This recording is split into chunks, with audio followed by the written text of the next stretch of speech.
I can remember every detail about Beijing. The smell, the lights, the crowd. I remember Nastia Liukin to go up and compete and give a beautiful routine. And I remember looking at her score, and it was 1 point higher than the highest score I had conjured up in my mind, that it was impossible for me to get a gold medal. I remember my heart just sinking. The entire world is being told. Do I even go out and compete? Do I just throw it? I remember thinking, well, if you can't win the gold medal, at least prove to the world that you deserved it. And starting my routine and giving the best routine of my entire life. I'd never felt lighter in my life. I felt like I was on top of the world. I remember seeing 50,000 people on their feet giving me a standing ovation. I told everybody it was the biggest honor of my life, but really kind of crushed my heart. I remember being given the silver medal on the podium. The person who did it gave me a hug and told me, he said, "I'm sorry." And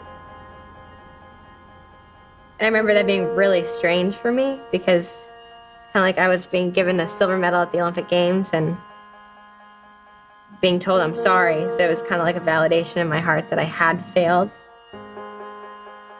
I got 2 more silver after that, then finally got a gold. But it was like once I got the gold, it didn't matter. I felt like the damage was done. I would go to school every day and every single person would be asking about gymnastics or watching me on TV or reading an interview. Every news article in the entire world said that I was going to come home with 4 Olympic gold medals, and I'd given 200% that day in competition and laid it out on the floor, but I felt like I had failed the world. I felt like since the world saw me as nothing else, then if I failed at being a gymnast, I failed at being a human being. I was 16 years old, living in a fishbowl. You know, every single person and their mother was applauding and congratulating me and also critiquing me because I was on a world stage. It was now about what I wore and how I looked.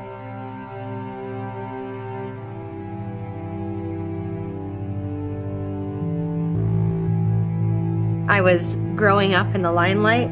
I was 16 years old and, you know, a muscular gymnast, and I was not even 4'8", and I was dancing next to girls who were, you know, supermodels. And I remember at 16, 17, from Dancing with the Stars, reading all of these blogs and reading newspaper articles and seeing headlines of people criticize my weight and my appearance and, you know, my personality and my character, and it affected me immensely. It drove me to try to change everything about myself. Trying to act like someone you aren't and trying to look like someone you will never be is exhausting and draining, and, you know, feeling like the world doesn't accept you for who you are, kind of, it hurts your heart. I feel like when all of that kind of compiled into one big moment, and it was this 2012 comeback, and I had all these sponsors, and I think around 6 months before the actual Olympic trials, I was hitting probably my all-time low. I was spending probably over 40 hours a week training. I was constantly trying to lose weight, but it wasn't happening. My parents wanted me to go see a psychologist or go see a doctor because they thought I was like clinically depressed. I remember I was like losing hair. I wasn't able to sleep. I wasn't eating properly.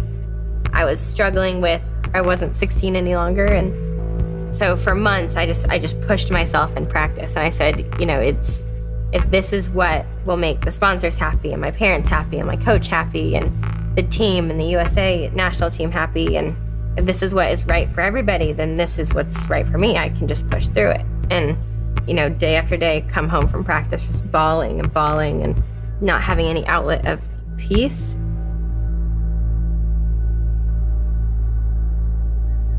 I remember walking into practice one day, getting up on the beam and like standing at the edge of the beam, looking down, getting ready to start flipping. And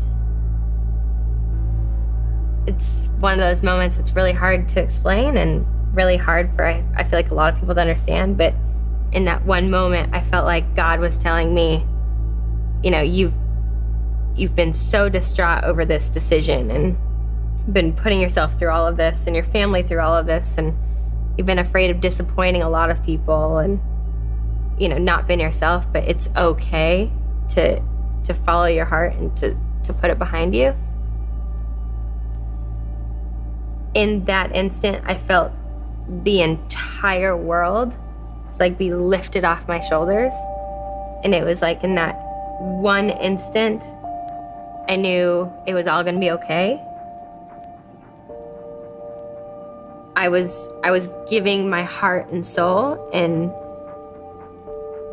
getting to a place that I was not proud of, all for that gold medal again, that I distinctly remember in 2008 not being the greatest thing in the world. And I think it's just kind of that validation that there's always more. God is the answer to everything. And Jesus sacrificed his life on the cross so that when I stood up there and I was given that gold medal, yes, it's a monumental and amazing experience and wonderful thing, but it's not the end-all be-all. Yes, I can work my whole life to become the CEO of a company or to make a certain amount of money or to win 12 more Olympic gold medals, but it's not the purpose in life. And he will always be my greatest reward and my proudest reward. My name is Shawn Johnson, and I am second.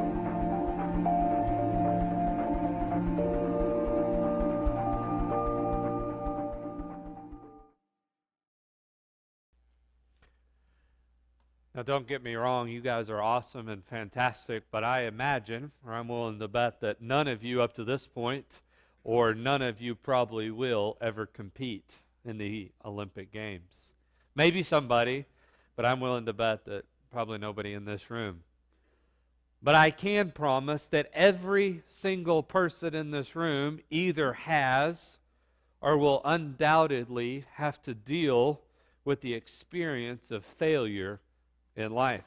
Either you have walked through failure this week, or I promise you, because of the world we live in and because of who you are and who I am, you will fail. And it will be an experience that you are going to have to learn how to deal with.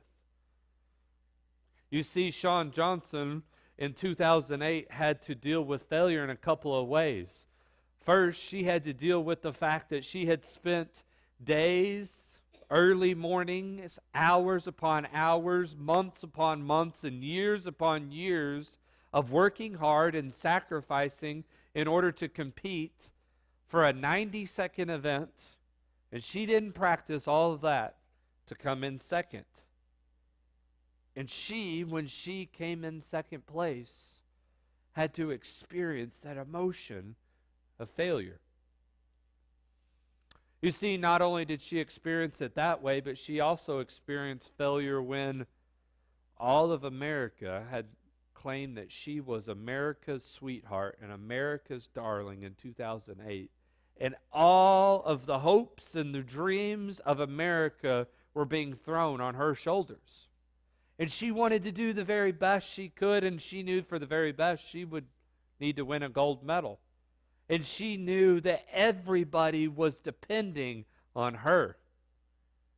And when she came up short, not only did she feel like a failure in her life, but she felt like she had let so many people who were depending upon her, she had let them down.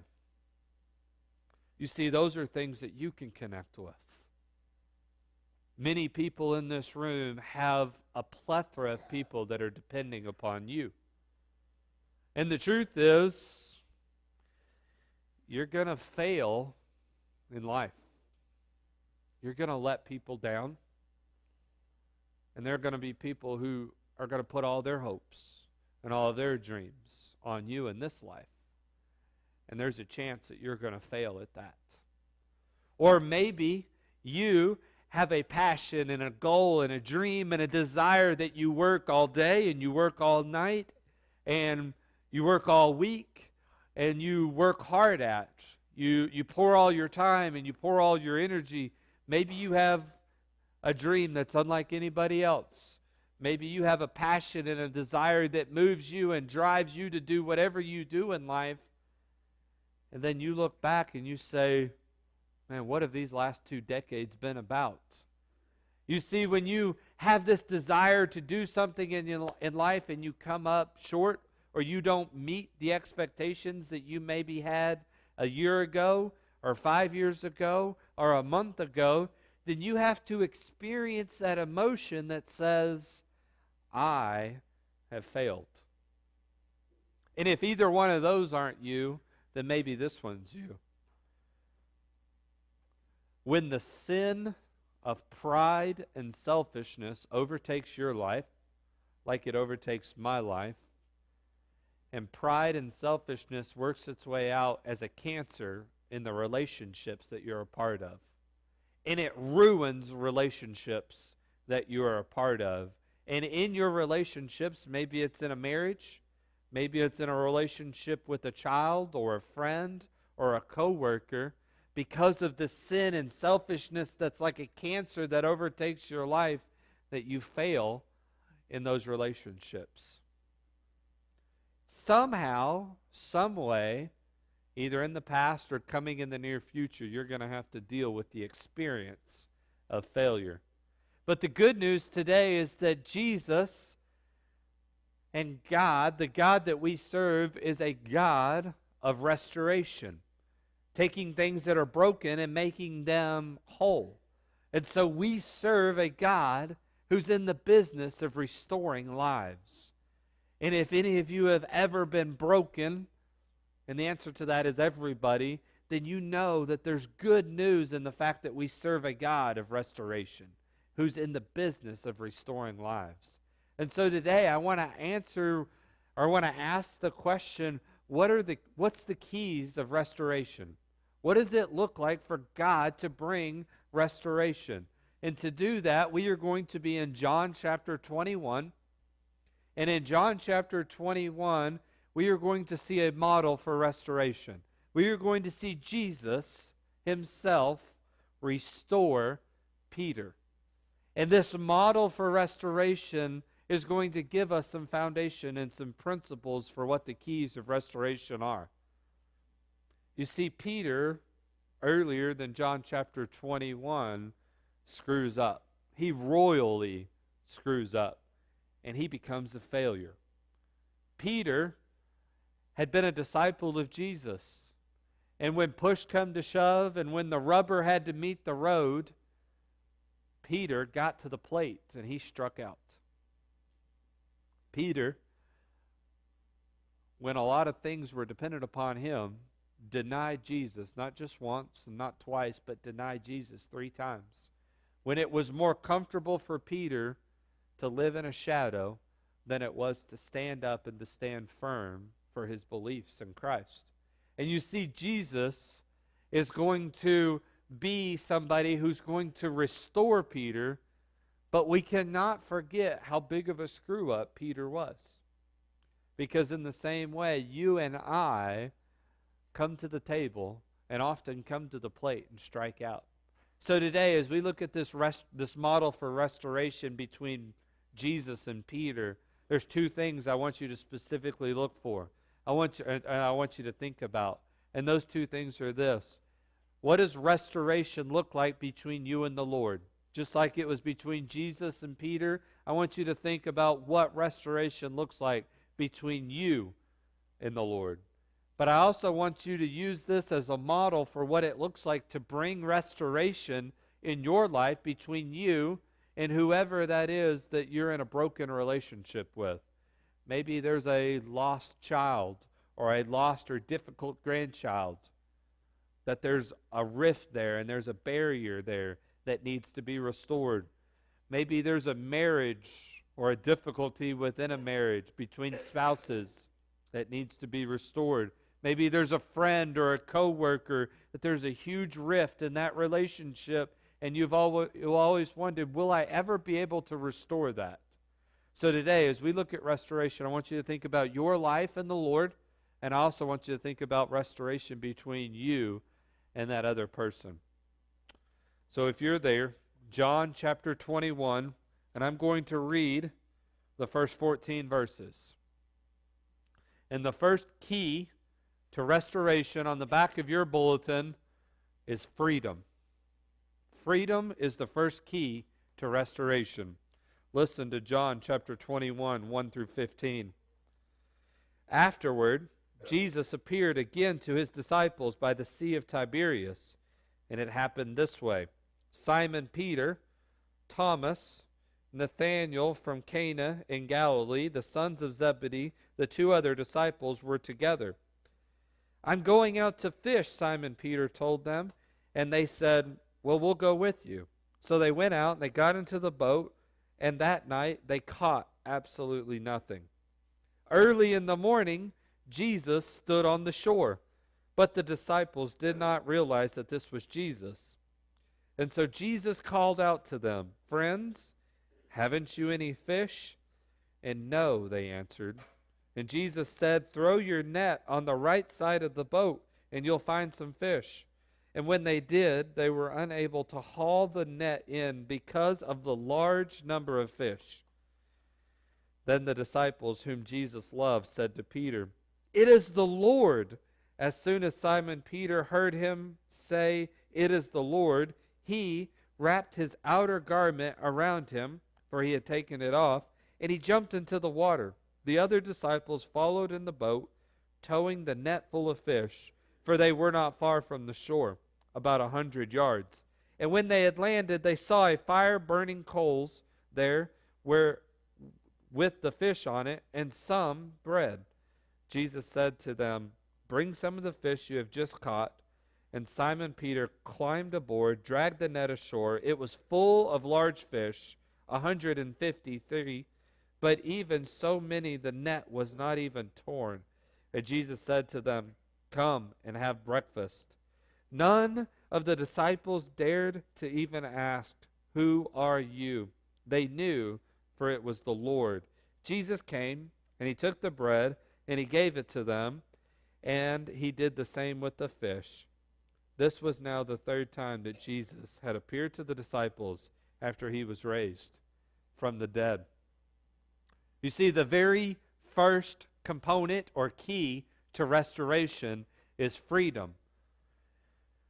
Jesus comes on the scene, and the barrier, the rift that was between Peter and Jesus was great. There was plenty of failure there. And you could imagine if it was you or me, when there's a difficulty in that relationship, Jesus could have justly come and, like most people, holding a carrot and a stick over Peter, he could have been angry, he could have been unforgiving, he could have been bitter, but instead, Jesus takes a different approach. Jesus takes the approach of unconditional love and service. You see, Jesus, through his unconditional love and service of serving them breakfast, tears down the barriers that are in place that day. You see, what's difficult is that we look at this and we say, Jesus, I've messed up. Jesus, I have done wrong, I have sinned, and I've created a barrier between you and me. There's no way you could ever love me. And when we bring that to the Lord, we often expect for him to discard us and to get rid of us when we fail in our relationship with the Lord. But you see, Jesus does just the opposite. He comes on the scene just like he wants to come into your life, and he says, no, that's not the case. I love you. I love you unconditionally, and I want to serve you. And Jesus tears down the barriers that are there that day, the barriers that happen because of failure, and he tears those down through love and unconditional service. And it's a great model for us because Jesus brings freedom to the scene. Before anything else happens, before there's a conversation that takes place, and before there's a demand that Jesus puts onto Peter, before any of that happens, in order for restoration to take place, Jesus knocks those barriers down. And he does that through love and service.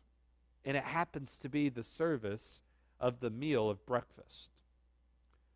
You see, Jesus wants you to know today that if you are here and you have failed,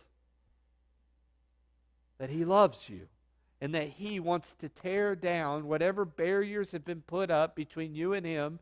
He wants to tear those down, and he wants you to experience freedom today. Maybe a freedom that you haven't ever experienced or haven't experienced in a long time. Jesus wants to wipe that slate clean, and he wants to come to you today and say, listen, I am here, and I want to love you and serve you, and I am the one you've been looking for. But you see, when it comes to that relationship between you and another person, this model is great because it explains, or it helps us understand, that the difficulties, the barrier between you and that person, between you and that child, or you and that friend, or you and that coworker, in order to start the process of restoration, you need to find a way to love them and to unconditionally serve them so that you can try to knock down any of those difficulties or those barriers that have been put up between you and that person. You see, it's difficult when you get around them during the holidays maybe, or it's difficult when you see them around town or in a particular place that you weren't expecting to see them. And you know as well as I do that there are big elephants in the room and that there are relational barriers that are in place between you and that person. And the very first key that you have to walk through in order to restore that relationship is you need to find a way, instead of walking in and holding that carrot and that stick over them of all the ways they've screwed up and of all the ways they've done wrong, but instead you need to love them and serve them in some form and in some fashion, because that brings great freedom in the relationship. And freedom is the first key to restoration. Secondly, the second key to restoration, once you have knocked down that barrier by loving them and serving them in some tangible way, the second key is purpose. The second key to restoration is purpose. Listen to what happens with Jesus in John 21, starting in verse 15. Well, when they had finished eating, Jesus said to Simon Peter, Simon, son of John, do you truly love me more than you love anybody else? Yes, Lord, he said, you know that I love you. So Jesus said, well, feed my lambs. And again, Jesus said, Simon, son of John, do you truly love me?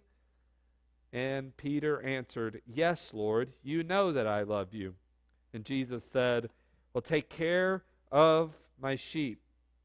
And then the third time, Jesus said to him, Simon, son of John, do you truly love me? And Peter was hurt because Jesus had asked him a third time, do you love me? And Peter said, Lord, you know all things. You know that I love you. And so Jesus said, feed my sheep. You see, when there's a brokenness in the relationship, when there's a brokenness between you and the Lord, just like in any physical relationship here on earth, that there's a brokenness in trust. You see, when there's a brokenness between two people for whatever reason, it then becomes hard to trust that person. And when it becomes hard to trust that person, then there is a lack of relationship there. And you see, what Jesus is modeling for you and for me is that he loves you. And he wants to break down those barriers, and Jesus wants to restore a relationship with you.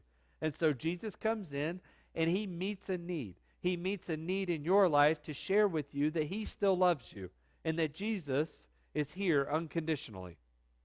But secondly, the thing he wants to do is he then wants to give you a purpose.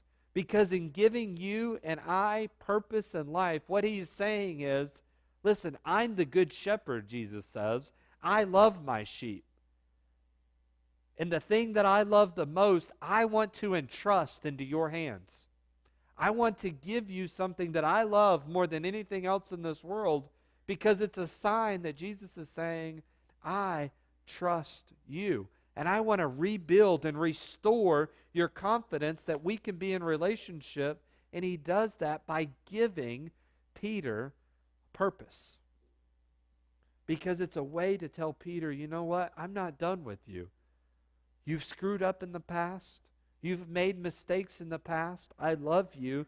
And not only do I love you, but I want to give you something to do, because that's going to solidify and validate who you are. And so he gives him the purpose of feeding and taking care of the sheep. And remember, Jesus is the good shepherd. And it's the thing that he loves more than anything. And he does the same thing for you today. He says, listen, you've screwed up. You've made mistakes, but I'm not done with you. I love you. I want to serve you. I want you to feel a sense of freedom that you matter to me, Jesus says. And you matter so much to me today that he wants to give you a purpose. He wants to give you a reason and a direction to live life. And that's the same purpose that he gives Peter, and that is to love the sheep. And when he gives you that purpose, that's him trying to restore you and tell you that he's not done with you. Even though you've messed up, and even though you've made mistakes in life, that Jesus has a purpose for you. And that he is entrusting to you something that's far more valuable than anything else. And that he can build relationship on that. You see, guys, this is a great principle for how to build and restore the relationship that you're a part of. That spouse or friend or child or grandchild. Once you've put freedom in that relationship, once you've shown them that you love them and you care about them, it's important that you give them something of trustworthiness in your life. For instance, take a child and you love them and you try to restore them back into relationship. It's important that you give them something to do, something that's valuable to you, something that you enjoy and that's meaningful to you, and you take that to them and you say, listen, I want to entrust this to you because I love you and I trust you, and I want to be the one to start building trust back in the relationship. And your kids will look at that and they will truly know and understand that they are beginning to restore relationship back with you because you put that out there. You see, most of the world says, well, until they do something trustworthy, I'm not going to trust them. Until they come back to me and start living the right way and doing the right things and asking for forgiveness, you know, that's the carrot and the stick that we like to walk around with. But the truth is, Jesus says, break down those barriers and those walls through loving and serving them somehow, and then give them some kind of task. Give them some way to try to build back trust in your life. You give that to them, and that will mean the world to whoever that is. Just like it's important for you when the Lord says, listen, I have a plan for you. I have something for you to do. That gets a fire going in your heart and in your life.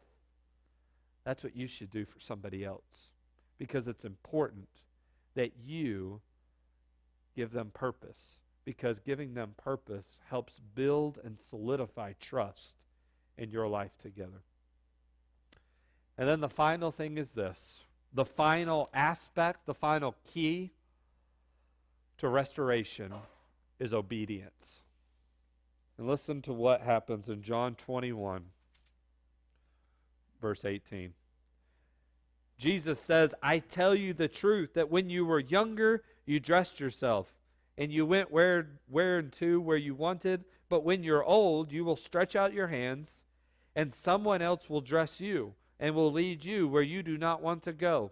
And Jesus said this to indicate the kind of death which Peter would have to glorify God. And then Jesus said to Peter, follow me. You see, up to this point, Jesus has been there. He's always been there.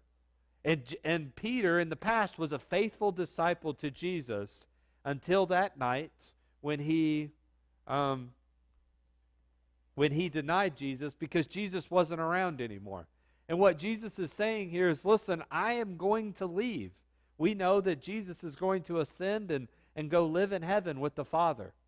And Jesus is telling Peter, listen, up to this point, I've restored you all the way to here, but the final restoration to make this complete is going to be when I leave, and it's just you. And you are going to have the opportunity to obey. And he gives him this call to obedience that says, follow me. And this is the ultimate opportunity to really complete the restoration idea. Because ultimately, as you know, Peter, he experienced the love of Jesus. He was excited when Jesus gave him a purpose. And he said, he got excited when Jesus trusted him with something, the thing that was most valuable to Jesus. And Peter got on fire. And then in the book of Acts, we see that Peter becomes a martyr. Peter becomes the greatest influence for the Christian faith in the book of Acts. And Peter's the one who really starts the church because he follows him and he answers the call for obedience. You see, guys, in your relationship, in that relationship with somebody who you would like to restore with, it's important that you follow the first two steps, that you love them and serve them, and then you give them a purpose, and you give them that opportunity to build trust. And then at some point, you're going to have to step out of the picture, and you're going to have to let them make that decision. Am I going to do what it is they've told me to do? This is one of the most difficult portions when it comes with a married couple. You know as well as I do, in marriage, bad things happen. And in order to restore those things in marriage, they follow these first two steps. And that husband or that wife is there, and they are so glad that there's a potential for restoration. There's a potential to try to bring that relationship back, whether it was adultery or whether it was mean words or different things that tear marriages apart. But at some point, the husband or the wife has to go off to work, has to be gone for the week. And that person will have that choice. By myself, right here, right now, am I going to obey? You see, they've experienced the first two components of restoration, but rubber will meet the road when they have that final opportunity, when the other spouse is gone, or when the parent is out of the room, and it's just you and me by ourselves, and in the integrity of that moment, are you going to be the one to make that decision, to obey, and really complete the restoration process, where that marriage can ultimately flourish and thrive? You see, this process happens potentially each and every week.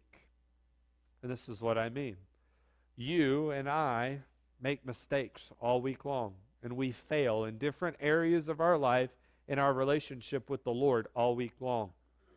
But my hope and my prayer is that you come to a church or come to this church on Sunday morning, and you get to experience that very first component of restoration. You get to experience the love and the unconditional service of Jesus in your life.